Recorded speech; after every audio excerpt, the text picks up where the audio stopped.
My name is Gavin Evans, and this is my review of Victor Frankenstein. And this movie got terrible reviews when it came out, so when I first saw it, I had very low expectations, but I was pleasantly surprised at just how entertaining it was. But plenty of time has passed, my taste has evolved, so maybe it's not as good as I remember. So I just rewatched it for the very first time. And I still really like this movie. I don't understand why it's so hated. Like, this movie has a 26% on Rotten Tomatoes.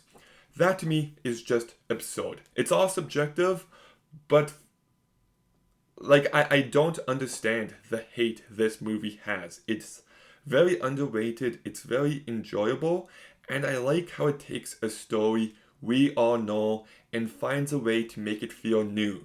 It kind of combines Reanimator with Sherlock Holmes, and it's just a very refreshing take on these characters, on this story, and it completely worked for me. It's not perfect, I have issues, but I legitimately think it's far better than given credit for. Paul McGugan directs this movie so incredibly well. He brings plenty of style to it. It's a very lively movie. The production design is great, especially in the last act. And I love the way this movie is shot. The cinematography is just beautiful, and it looks far better than it has any right to.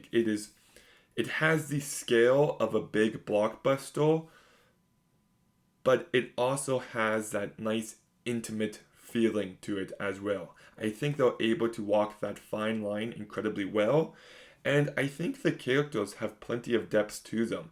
You understand why everyone acts the way they do. There's an element of religion and science against being against each other in this movie, which I found fascinating. I think the relationship between Victor and Igor had plenty of depth to it. Well, Victor thinks he's this kind man, but he's really just doing things for his own self-interest, that he views Igor as his own experiment, and I found that dynamic to be captivating. And then you've got these performances, and everybody is doing great work here. James McAvoy is fantastic here. He really is. He brings so much life into this character. He's so lively and sinister, and he just highlights all these aspects so incredibly well. Daniel Radcliffe, I think, gives a real good performance. He is the humanity here, and I think he does a great job. Then you've got Jessica Brown Findlay, who I think does a pretty decent job. I wish she had more material to work with, but I still enjoyed her presence when she was on screen. Andrew Scott is really good here. His character could have felt generic, it could have felt weak, but he brings him to life in a very interesting way. There's depth to this guy, and Andrew Scott just definitely excels here. And then you've got Freddie Fox, who I think does a real good job as well. So I think you've got yourself a good script, some great direction, some great performances.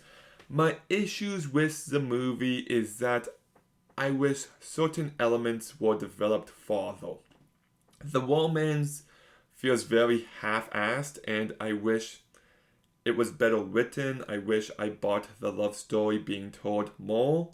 And I also hate the look of the monster in the last act.